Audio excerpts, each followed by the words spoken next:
what people could have done was that they could have believed me. Belittled, mistreated, and unsafe is how former Concordia PhD student Anastasia Boldireff says she felt while seeking help from Montreal police as she faced criminal harassment. Instead, she says she had to deal with derogatory comments from police officers and the university taking away her teaching position. Her case has finally been brought up to the Quebec Human Rights and Youth Rights Commission and Quebec's Police Ethics Committee after being filed for more than 3 years ago in 2020.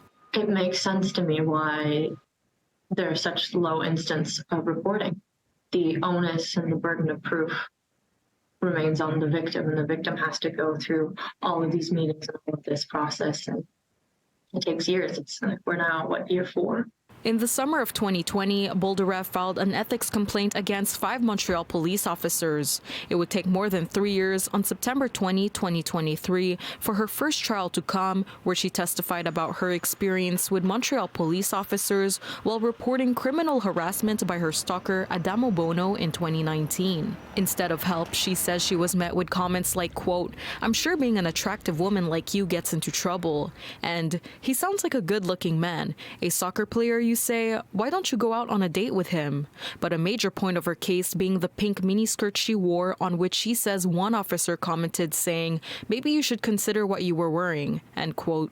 My entire life had changed, so it was really difficult to talk about all of these things in court, and that was just day one. Boldireff says her teaching position at Concordia University was taken away during her victimization. She wishes the university gave her support while dealing with the case against Bono. Boldireff is currently in arbitration with the university.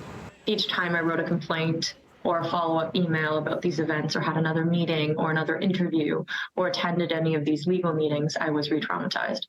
Boldireff says she suffered freeze responses and temporary blindness from chronic tensing in the neck, all symptoms of PTSD. She hopes her speaking out will bring systemic change in Quebec for other victims of criminal harassment. The shame should be held by the victim of crime, that they have to go ahead and find a new job in a new place. They have to uproot themselves because the system doesn't do a good enough job so that they can go to school, go to their jobs. Instead, you're just having to move and being on the run. The system has to do better. In Montreal, Diona Macalinga, City News.